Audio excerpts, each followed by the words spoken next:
Today, we can reach someone on the other side of the world in seconds. We can see their face with a tap, send a message instantly, and share every moment of our lives as it happens. But there was a time when love lived differently. A time when the person you loved could disappear for days and you would have no way of knowing where they were, what they were doing, or whether they were thinking of you. And somehow, that did not destroy the love. It deepened it. Something about that is almost impossible to imagine today. We live inside a world where silence from someone we care about can feel like abandonment within hours, where the absence of a reply becomes a story we tell ourselves about what we mean to someone, where love has become, in many ways, inseparable from availability, constant, instant, provable availability. But there was a different world not so long ago. A world where love was built not on constant contact, but on something slower, quieter, and perhaps more durable. And the question this video is really asking is not whether that world was better. It is asking what that world understood about love that we are quietly forgetting, and whether something essential, something we did not even realize we were carrying, has been put down somewhere along the way and never picked back up. There was a woman named Margaret who fell in love the way most people did in the era before screens, through proximity, repetition, and time. She and the man she would eventually spend her life with, a quiet and steady person named Arthur, had grown up in the same town. They had passed each other 100 times before they truly saw each other. There was no algorithm that suggested one to the other, no profile to scroll through, no curated collection of their best moments to evaluate from a safe distance. There was only the slow accumulation of small, real experiences.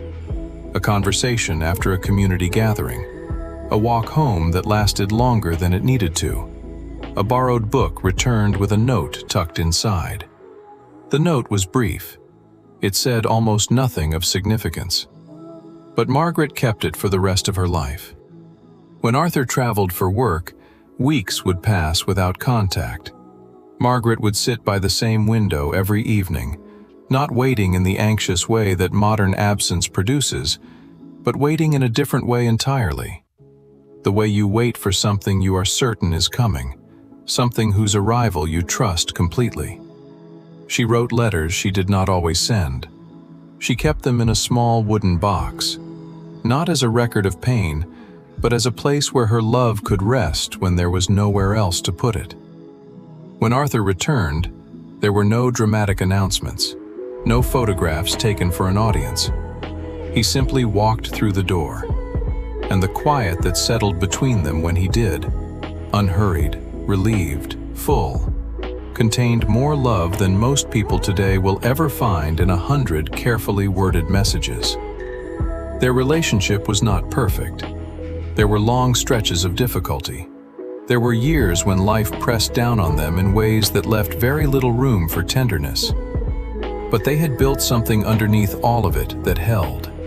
Not because they had never struggled, but because they had always returned to each other, without spectacle, without proof, without the need for anyone else to witness it. What Margaret and Arthur had was not romance in the way the word is used today. It was something older and quieter than that. It was the knowledge that you are someone's chosen place of return. Here is something worth sitting with for a moment. The human need for love has not changed, not fundamentally. What human beings need from each other today is almost identical to what they needed 100 years ago. To be seen, to feel safe, to belong to someone, to matter to at least one other person in a deep and consistent way. The emotional architecture of love is ancient and largely unchanged. What has changed is the environment in which love is trying to survive. And environments shape behavior in ways we rarely notice until the damage is already done. Think about what technology has given to love. Instant communication, the ability to maintain closeness across any distance, access to more potential partners than any previous generation could have imagined. Tools for expressing affection quickly and creatively. These are genuine gifts. They are not nothing. But here is the counterintuitive truth that almost no one talks about. The same technology that makes it easier to reach someone has also made it easier to never truly arrive. Presence, the kind that Margaret and Arthur practiced without calling it anything, is becoming one of the rarest and most valuable things one human being can offer another. Not because people no longer care, but because the competition for human attention has become so relentless, so engineered, so deliberately addictive, that simply being mentally present with another person now requires a conscious and effortful choice that previous generations never had to make. A couple can sit together in the same room for an entire evening and never once fully occupy the same moment. Their bodies are present. Their attention is elsewhere. And the tragedy is that this rarely feels like neglect. It feels like normal, because it has become normal. And when something harmful becomes normal, it stops triggering the alarm that would otherwise protect us from it. Psychologists who study relationships have a term for the small moments when one partner reaches out, emotionally, conversationally, physically, seeking connection. They call these moments bids for connection. And the health of a relationship, it turns out, is determined less by grand romantic gestures than by how consistently these small, invisible bids are responded to. Not solved, not fixed, simply received. The person who looks up from what they are doing when their partner speaks. The person who notices a shift in mood and asks about it gently. The person who puts something down to be fully present for 60 seconds. These micro-moments of responsiveness are, in the language of relationship science, the actual substance of love over time.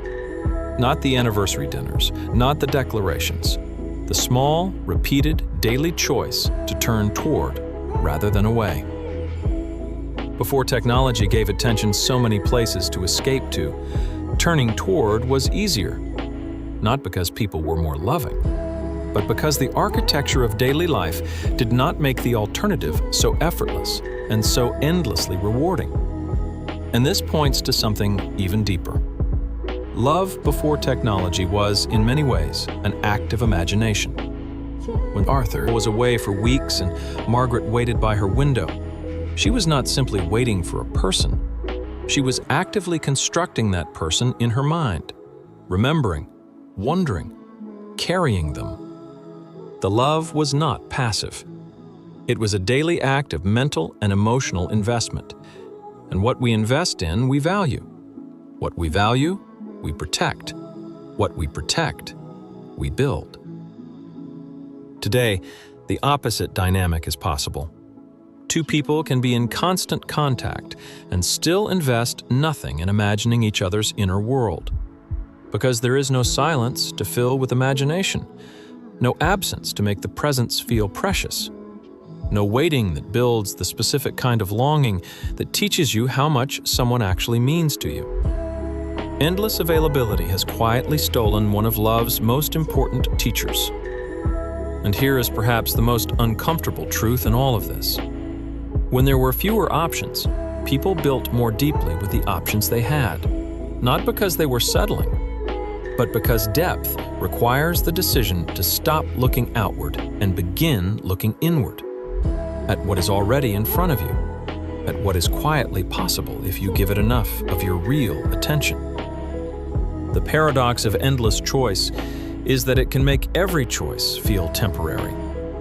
When something better might always be available, commitment becomes harder not because people want it less, but because the mind is never fully allowed to stop shopping.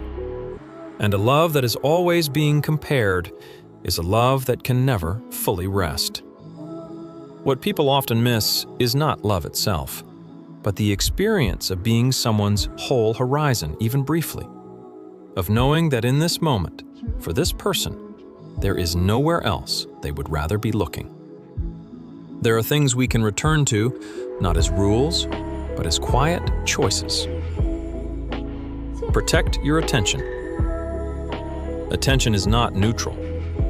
It is the most intimate thing one person can offer another, and it is currently the most aggressively competed for resource in human history. Choosing where your attention goes and protecting the time when it belongs entirely to the person in front of you is no longer a passive default. It is an active and loving decision that has to be made deliberately, repeatedly, and without apology. Let silence teach you something. The discomfort of not knowing, of waiting for a reply, of sitting in uncertainty, of not being in constant contact, is not a problem to eliminate. It is information. It tells you how much someone matters to you. It creates the conditions for longing, for imagination, for the kind of quiet appreciation that constant availability makes nearly impossible.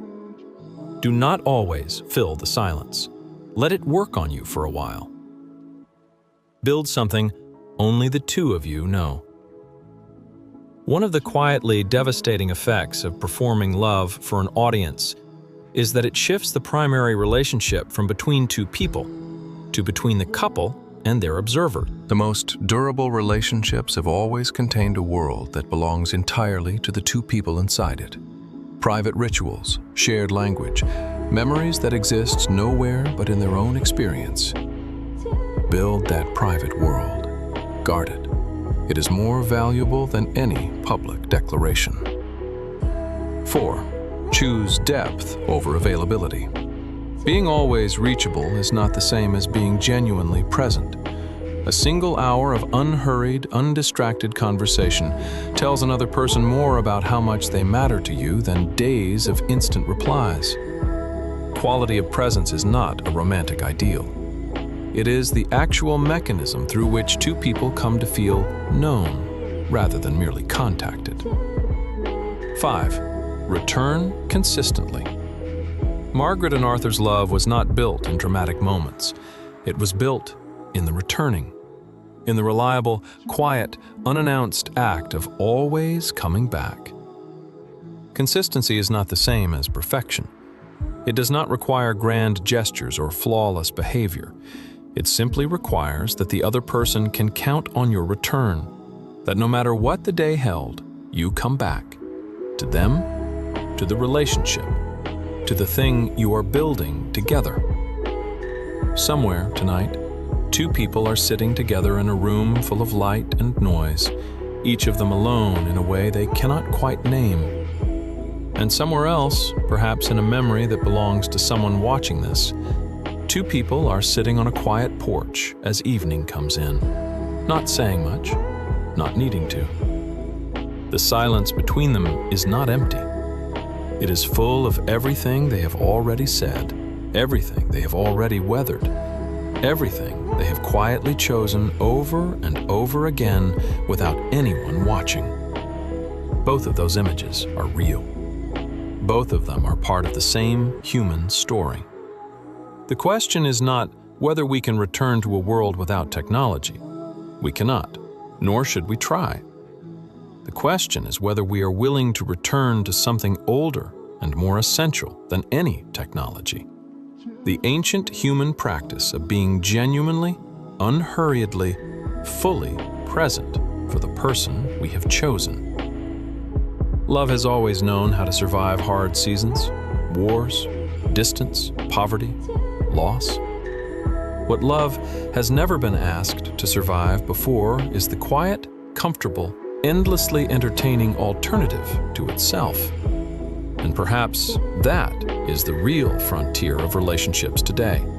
Not grand sacrifice, not dramatic devotion, but the small, daily, quietly radical act of putting something down and looking up. Because when someone looks up for you, truly, fully, without distraction, you feel it in a way that no message, no like, no notification has ever been able to replicate. That is what love looked like when it lived offline.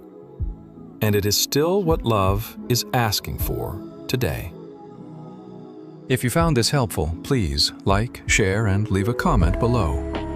Your thoughts may be exactly what someone else needs to hear today. And if you're on a journey of life, love, and growth, don't forget to subscribe for more timeless wisdom. See you in the next one.